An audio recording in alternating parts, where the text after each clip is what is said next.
The night my brother threw me out of the house will never leave my memory. I can still see the rain falling in heavy sheets, the streetlights flickering as if they too were trembling at the cruelty unfolding. My bag lay at my feet half open, with my clothes spilling out into the mud. The fabric clung to the wet ground like broken pieces of my life. I bent down to gather them, my hands shaking, but before I could even pick them up, my brother kicked the bag farther away as though I were some beggar at his doorstep. I looked up at him, searching for even a flicker of the boy I once knew, the boy who once promised to always stand by me. But all I saw was greed in his eyes and a strange hardness on his face that I had never known before. "My wife is right," he said coldly, his hand gripping the wooden doorframe. "You don't belong here anymore. This house is mine. You have no place in it." Behind him stood his wife, her arms crossed, her lips curled into a mocking smile. She leaned against the doorway like a queen guarding her throne, her eyes glittering with satisfaction at my downfall. "She was always a burden," she said softly, though loud enough for me to hear.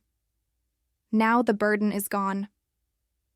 Her words pierced me deeper than the rain soaking my skin. I wanted to scream, to tell them that this was my home too, that our parents had built this house with love and dreams for us both. I wanted to remind him of our childhood, of the nights we sat by the fireplace when storms rattled the windows, of the mornings our mother cooked for us and our father blessed us before school. But those memories, it seemed, meant nothing to him anymore. To him, love had no value compared to the property papers lying in his drawer. I swallowed my tears because I knew crying would only make them laugh harder. But inside, my heart broke into 1,000 pieces. How could my own brother, my own blood, betray me like this? I picked up my bag, which was now drenched and heavy, and stepped back from the door. My brother didn't even flinch. He didn't even hesitate. He shut the door in my face, the sound echoing louder than thunder. I stood there for a moment, staring at the wooden door, feeling the weight of the entire world pressing down on my shoulders. That house had once been filled with laughter, with warmth, with the smell of fresh bread our mother baked. Now it was a prison, locked away from me forever. As I walked away into the storm, the cold rain mixing with my hot tears, I thought of my parents. They had always loved me, always told me that family was a bond no one could break. But they were gone now, and with them had gone the last piece of protection I had in this world. My brother's wife had poisoned his heart, turned him into a man I could no longer recognize, and now I was utterly alone. I found myself wandering aimlessly through the streets, the night growing colder with every step. My shoes sank into puddles, my clothes clung to my body, and my stomach twisted with hunger and fear. Where would I go? Who would help me? I had no relatives left, no friends close enough to take me in. All I had was myself. That night, I slept under the roof of a bus stop, my bag as my pillow, the rain dripping from the metal sheets above me. I curled up into a ball, trying to keep warm, trying to stop the shivering that came not only from the cold but from the pain of betrayal. As the city moved on around me, cars rushing by, strangers hurrying home, I lay there invisible, forgotten, discarded by the very family I had given my heart to. When morning came, I forced myself to get up. I told myself I could not let despair win. My brother might have taken my home, but he could not take my will to survive. I walked into the city, searching for work. I knocked on doors, asked at shops, begged for small jobs, anything that would give me enough to eat. The first days were brutal. I was rejected over and over again. People looked at my soaked clothes, my tired eyes, and shook their heads. "We don't need anyone," they said. Others simply ignored me. By evening, I had nothing but a piece of stale bread someone had given me out of pity, but I refused to give up. Each night I returned to my corner at the bus stop, and each morning I went out again. Finally, after days of searching, I found a small restaurant where the owner needed someone to deliver food. The pay was little, but it was enough to keep me alive. I accepted without hesitation. The owner handed me an old bicycle. "You'll need this," he said. I held the rusty handlebars, feeling the weight of my new life. From that day, I became a delivery girl. Rain or shine, storm or scorching heat, I pedaled through the streets, carrying bags of food to strangers.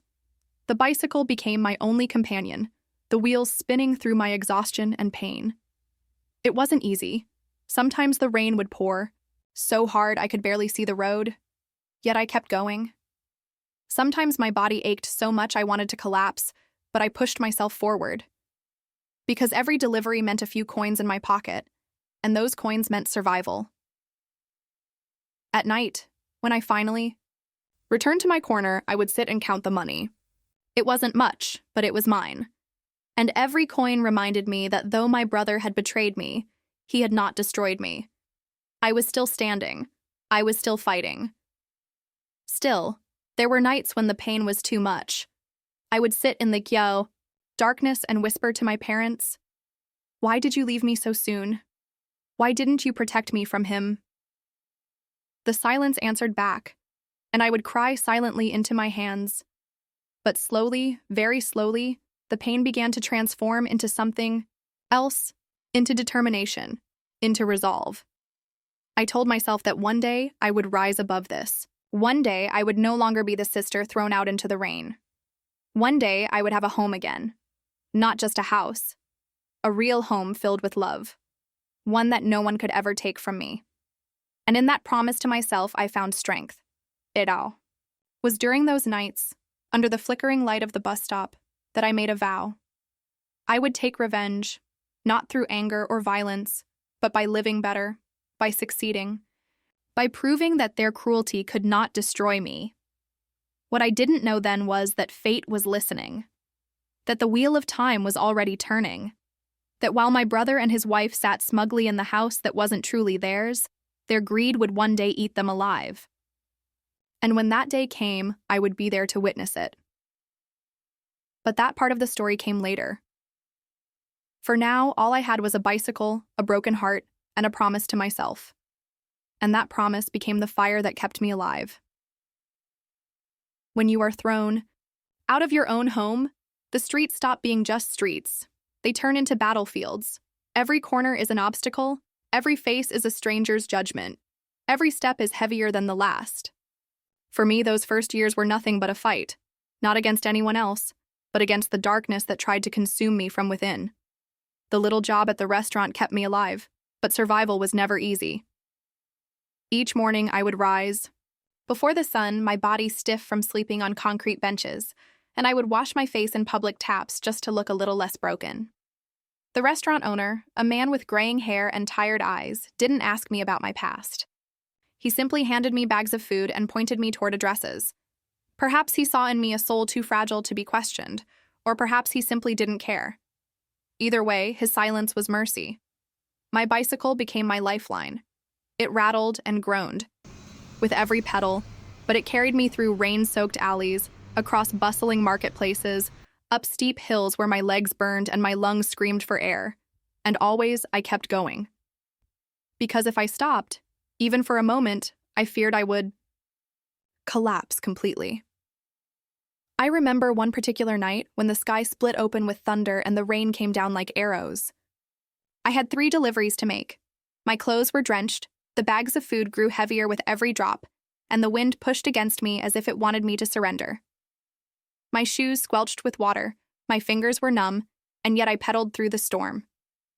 Each time lightning flashed, I caught a glimpse of myself in shop windows, a fragile, soaked figure clinging to a broken bicycle, her hair plastered to her face, her eyes burning with desperation.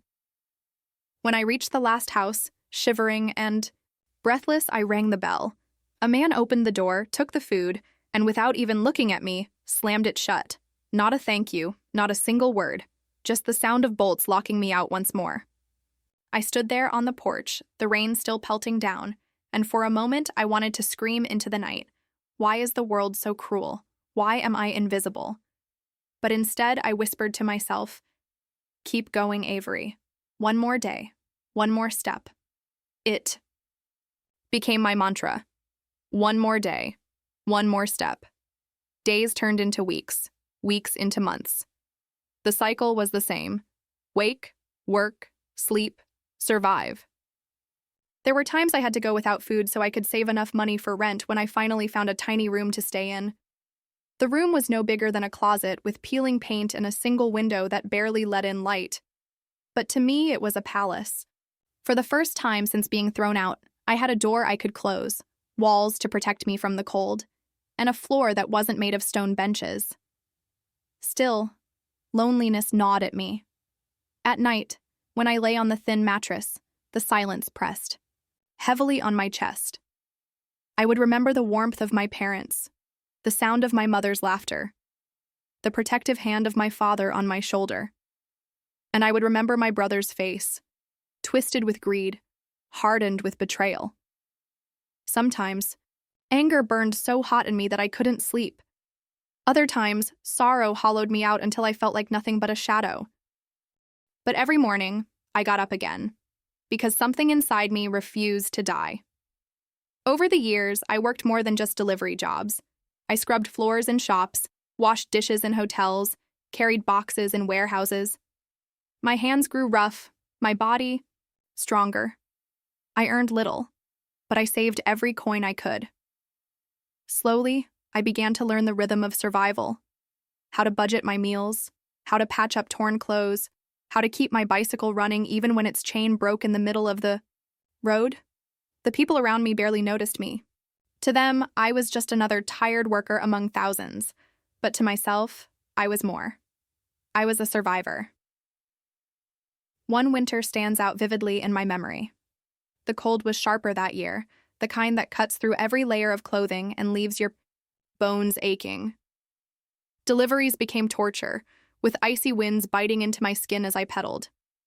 My fingers cracked and bled from the frost, my breath fogged the air with each desperate push forward. But even then, I kept going. I couldn't afford to stop. If I did, hunger would come knocking, and hunger was a crueler enemy than the cold. Sometimes, when exhaustion threatened to swallow me whole, I would stop for a moment in some quiet street, rest my forehead on the handlebars of my bicycle, and close my eyes. And in those brief moments of stillness, I would see my parents again. My mother would be smiling at me, her hands cupping my face, whispering, "You are stronger than you think, Avery." My father would be standing tall, his arm around my shoulder, saying, "Never let anyone steal your spirit." And then I would open my eyes, wipe my tears, and push forward. What I didn't know then was that those long, painful years were shaping me into someone I never thought I could be. The storms I endured, the hunger I fought, the loneliness I survived, they were chiseling away at my weakness and carving out strength I never imagined. One evening, after another exhausting day, I caught sight of myself in a shop window. For the first time in years, I truly looked. I didn't see the broken girl who had been thrown out into the rain anymore. I saw a woman with determination etched into her face, her back straight, her eyes unyielding. I realized then, I was no longer just surviving, I was transforming. And yet, even as I grew stronger, I carried my brother's betrayal with me like a wound that never fully healed. Every coin I saved, every drop of sweat I shed, every storm I fought through, they were all fueled by one thought. One day he will see me rise. One day he will regret what he did to me. It wasn't hatred that drove me. It was justice. It was the belief that life has a way of balancing itself, that cruelty cannot escape its consequences forever. That belief kept me alive. And soon, it would push me toward a future I had never dared to imagine. Life has a strange rhythm. For years, it beats down on you with storms and sorrow, and then, without warning, it offers you a flicker of light. The flicker doesn't erase the darkness, but it shows you a path forward. For me, that flicker came one ordinary evening while I was delivering food on my bicycle. The restaurant where I worked had just expanded into catering, and I was asked to deliver several boxes of hot meals to a small office on the far side of a town. I remember walking into the office, balancing the steaming boxes in my tired arms. The people inside were young professionals, laughing and chatting as they worked late into the evening. When I set the boxes down, one of the women smiled at me and said, "You always deliver our food on time." "Thank you." It was the first time in years that someone had looked me in the eye with genuine kindness. Just two simple words, "Thank you." And yet they sparked something inside me. I left that office with tears in my eyes, pedaling through the night with a strange warmth in my chest. It made me realize something. Food wasn't just survival. It was connection. It was comfort. It was a reminder to people that they were cared for, even in small ways. And I thought to myself, if I can deliver food for others, why can't I cook it myself? Why can't I turn this into something bigger? That thought stayed with me for days. At first, it felt impossible. I had no money, no proper kitchen, no experience in running a business. But then I remembered the dishes my mother used to cook when I was a child. Hearty stews that warmed your soul, breads that filled the house with fragrance, pies that made neighbors stop by just for a taste. I remembered how she would hum, softly as she cooked, how food was her way of loving us. And for the first time in years, I allowed myself to dream. I started small, very small. With the few coins I had saved, I bought basic ingredients: flour, lentils, vegetables from the cheapest stalls. In the tiny room I rented, I cooked late into the night, experimenting with recipes from my childhood. The room would fill with steam and smells, and as I stirred pots and kneaded dough, I felt closer to my mother again. It was as if she was guiding my hands, whispering, "This is the way, Avery. Trust yourself." At first, I shared the food with neighbors, just to see their reactions. The tired woman across the hall, who worked as a cleaner, tasted my stew and sighed with relief. The old man downstairs, who always grumbled, actually smiled after eating a piece of my bread. Word began to spread. That woman upstairs makes the best food. Soon people began knocking on my door, asking if they could buy some. It wasn't much, just a few coins here and there, but it was enough to give me hope. I started delivering homemade meals to offices, just like the ones I used to deliver from the restaurant. But now, they were my meals, cooked with my hands. It was exhausting, working at the restaurant during the day, then cooking at night. But I didn't care. Every coin I earned from my food, I tucked away like treasure. My savings grew slowly, painfully slowly, but each coin was proof that I was building something of my own. There were setbacks, of course. Ingredients spoiled, recipes failed, customers complained. There were nights I burned my hands on hot pans, days I cried over ruined dough, but I refused to give up. Each mistake was a lesson. Each failure was a stepping stone. Then came the day that changed everything. A small company ordered meals for their office party, and they ordered from me. I cooked for 2 days straight, barely sleeping, pouring my heart into every dish. When I delivered the food, trembling with nerves, I stayed outside listening. The sound of laughter and compliments reached me. "This is amazing." "Where did you order from?" "We need to hire her again." In that moment, standing outside in the cold, I knew. I wasn't just surviving anymore. I was building a future. Slowly, my little side business grew. I rented a small kitchen space so I could cook in larger batches. I bought a secondhand cart to deliver meals, upgrading from the old bicycle that had carried me through storms. I even hired a neighbor's teenage son to help me with deliveries, and with every step forward, I felt my parents' presence beside me. My mother's warmth, my father's strength. They were in every meal I cooked, every smile I received, every coin I earned. But even as I rose, I never forgot the night my brother threw me out. His face haunted me in my dreams, his words echoing in my mind. I knew life had a way of circling back, of weaving justice into its tapestry. And I told myself, one day, he will see what I've become. One day, he will understand the weight of what he did to me. For now, though, I focused on building. Brick by brick, meal by meal, I was creating something that was mine, something no one could ever take away again. Years passed. What once began as a few bowls of stew in a cramped little room had transformed into something much larger. My small food venture grew into a recognized catering business, then a full-fledged company. I still remember the first time I stood in front of my own shop, the name painted proudly on the signboard above the door. My heart swelled with pride. This was no longer just about survival. It was about building a legacy. I employed people who once struggled like me, single mothers, widows, students working to pay their tuition. I made sure no one went hungry in my company. I remembered too well the pain of being denied food by my own family. In my kitchen, no one left empty-handed, but even as life blossomed for me, I often wondered about my brother. I hadn't seen him in years. Rumors reached me from time to time. At first, he was living comfortably, managing our parents' property with his wife. But greed has a way of corroding everything it touches. His wife demanded more, spent more, and pushed him into decisions that drained his wealth. One day, I heard she had left him. She took what little money remained and disappeared, leaving him alone, the same way he had once left me. I didn't see him until one cold winter evening. I was returning from a business meeting, sitting in the back of a car my company now owned. As we stopped at a traffic light near the old train station, I glanced out the window, and there he was, my brother. He sat hunched on the pavement, clothes torn, face hollow. His hands trembled as he held out a cup, begging strangers for coins. People passed him by, indifferent, some tossing a coin without looking. I froze.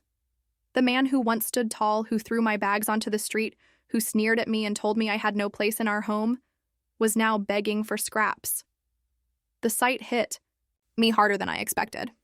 My chest tightened, a storm of emotions swirling inside me. Anger, grief, satisfaction, and a strange sorrow. Part of me wanted to step out, to confront him, to say, "Do you remember me? Do you remember the night you betrayed me? Look at me. Now, look at what I became without you."